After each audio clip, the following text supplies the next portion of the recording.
Alright, so today I'm going to play a little 5.7, 6.0. Nothing wild to be, but that's essentially how we're going to start it.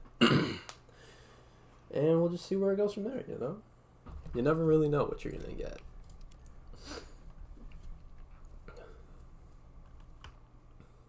I didn't even realize there's a time left. Driver ready! Gunner ready! Loader ready!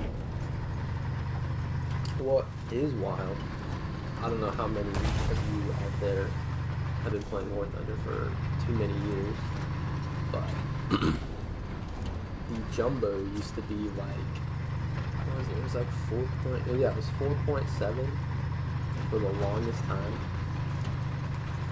And I could see entirely why playing the German tech tree, especially any tanks in that 4.0 range, would have absolutely sucked to play. Because I cannot imagine being in like a Stug 4 or Stu and having to fight that thing.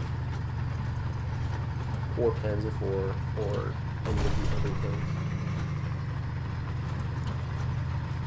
And I guess even today, because there's like all of their typical tank destroyers are so ridiculously low in BR that fighting against a 128mm cannon and you are in a Sherman.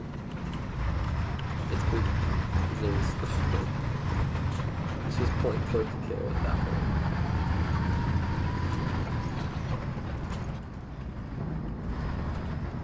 But that's just kind of how, Gungeon things to roll.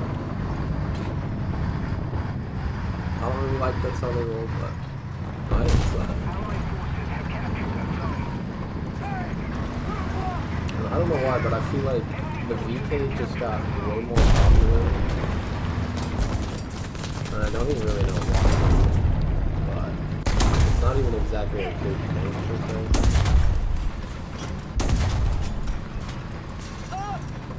Just suddenly more popular,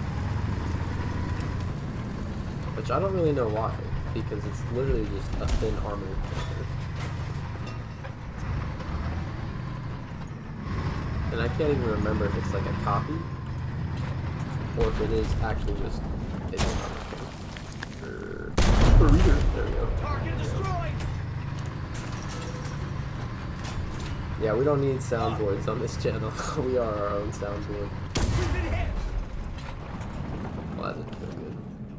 I think he's looking right at me. I don't really know what he was doing.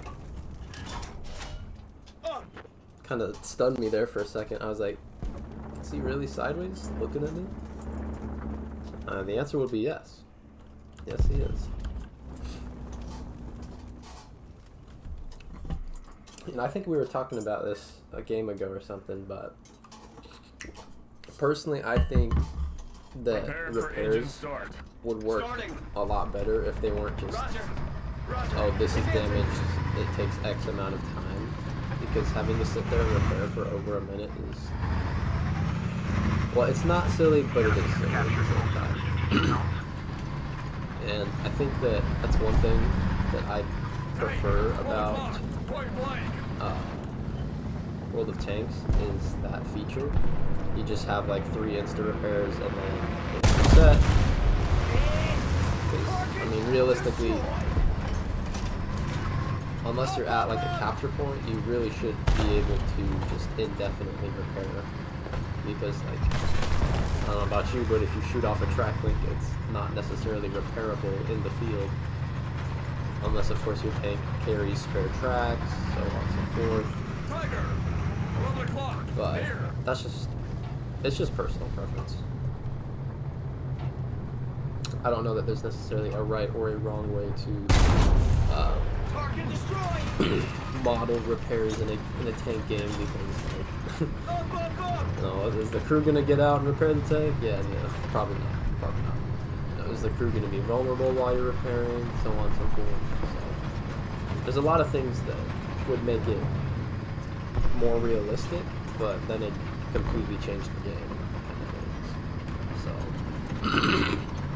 I guess it's more of a picky point. In this case, it's a tiger. I think that's a tiger, unless it's that. Oh, I tried. Oh.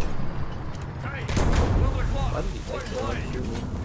And by I tried, I mean I didn't want volumetric to just absolutely eat my shell and really screw me over on that.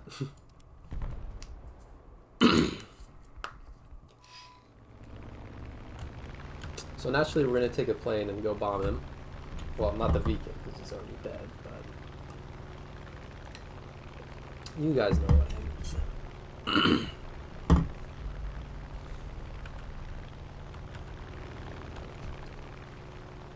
That is one thing that I have genuine questions about. Is like, do you guys, especially if free-to-play players, do you guys just like grind planes to death? Because I have not spent a single dollar on this game.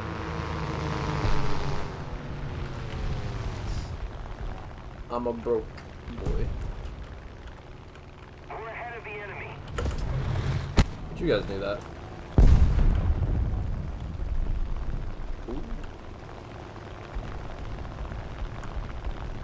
It's time for a little revenge. That bomb launched really weird. I don't know how it still killed him. Oh. Never mind, gotta pay attention.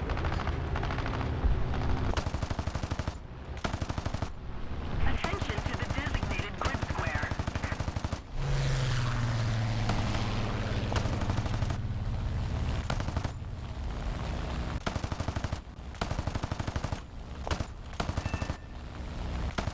Don't worry guys, I got it. I'm all over it. I'm all over it. I don't think the other guy made it, but that's okay. Actually, it's not okay technically, but I'm sure he's fine.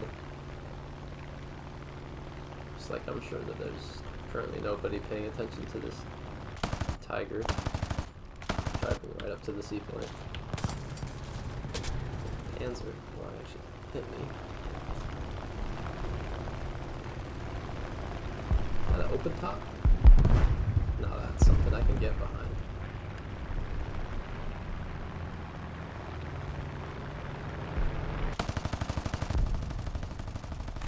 Oh, that looks dangerous.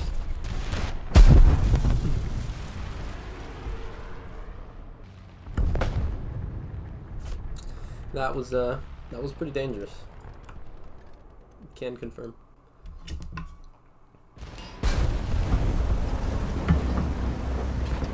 And now the poor Jumbo faces Tiger 2s from time to time and the likes.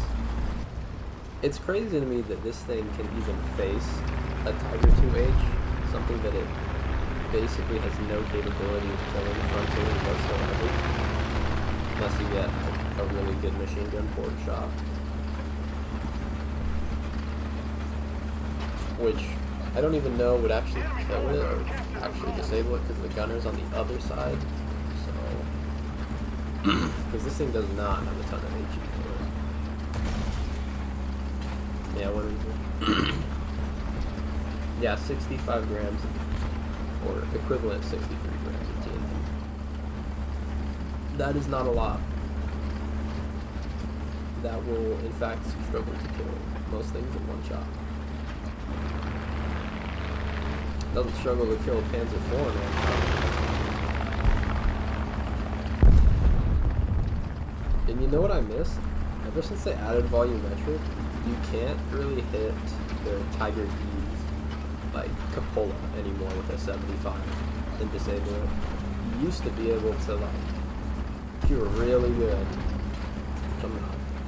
if you were actually good at the game and you could actually hit it, and it'd be as effective as shooting like a Tiger H1 in the cupola.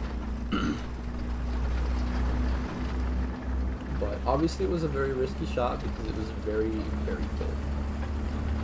But it was still doable. It was, kind of in the point. So if you were like, if you were behind cover and say there was like a Tiger 2 facing the wrong direction over there, and you could just barely see like his cupola, you could still try and hit that. And there's a Panzer IV next to me that I've not been paying attention to the whole time. Anyways, where were we? Yeah, that's why you pay attention to the map, though. But the Tiger E they should bring that back, the Cupola weak spot. Because, I mean, that was the whole reason it was at a higher BR. It was, it's got the extra MG on it, so that really does a whole lot. But, it was missing that glaringly obvious all-side weak point. Well, it wasn't missing, but it was a lot smaller. It was much harder to do.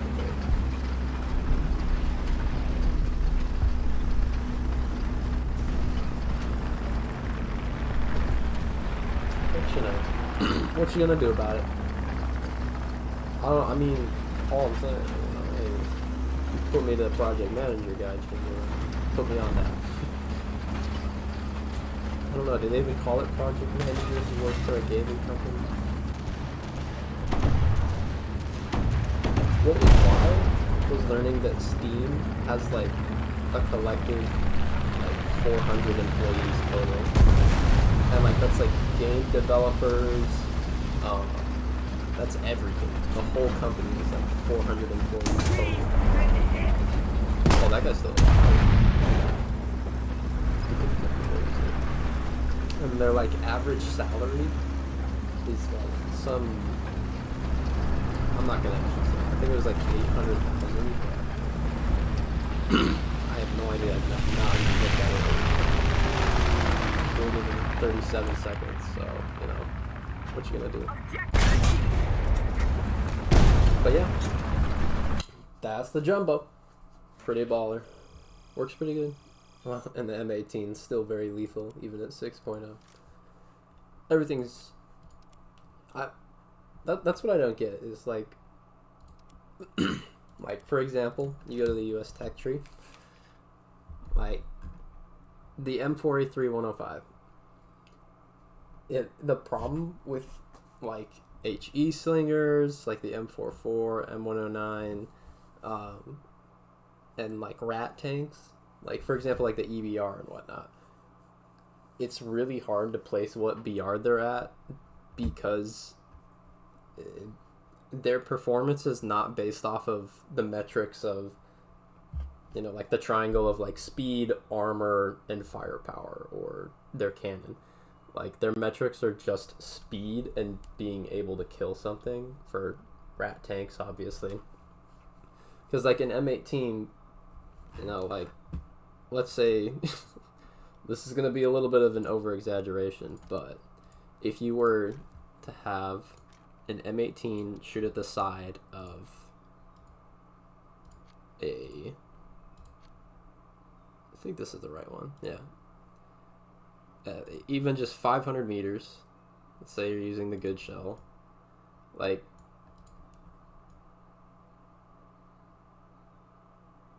it's possible to kill. You could kill an 11.7 vehicle in pretty much one shot. Maybe if you placed it right, you could probably get it all in one shot. But you could kill...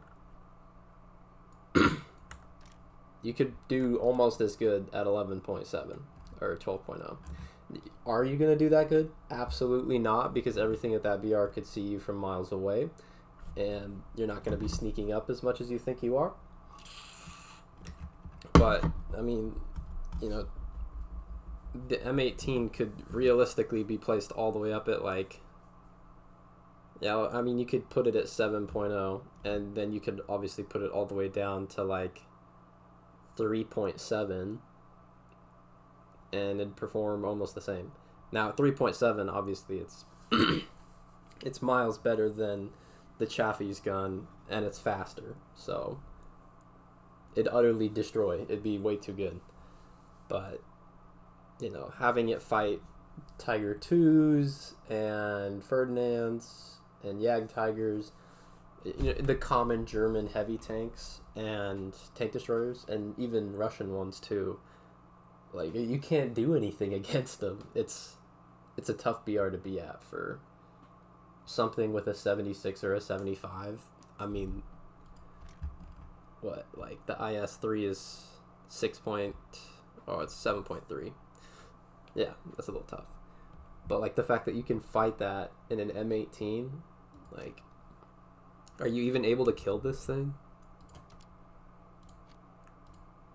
I know its side armor isn't really the best, but like frontally, you're not doing nothing to this thing, like, ever. And I don't even think you could trap shot it if you wanted to. Yeah, you can't even just trap shot it. Oh. Okay, never mind. I completely lied. You can definitely trap shot it. But like side on, I mean, obviously the turret was given. That's not going through.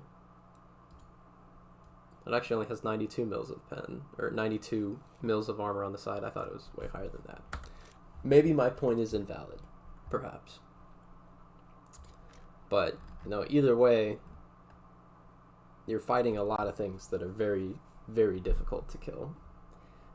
And the point becomes even more relevant with the Jumbo because it's heavy tank to heavy tank. You're supposed to be lacking speed, but you have a ton of armor and usually some sort of decent firepower. Obviously, the Tiger II, the Long 88 is just insane. It's crazy good. It's crazy. But anyway, thanks for coming to my TED Talk. You guys have a good day.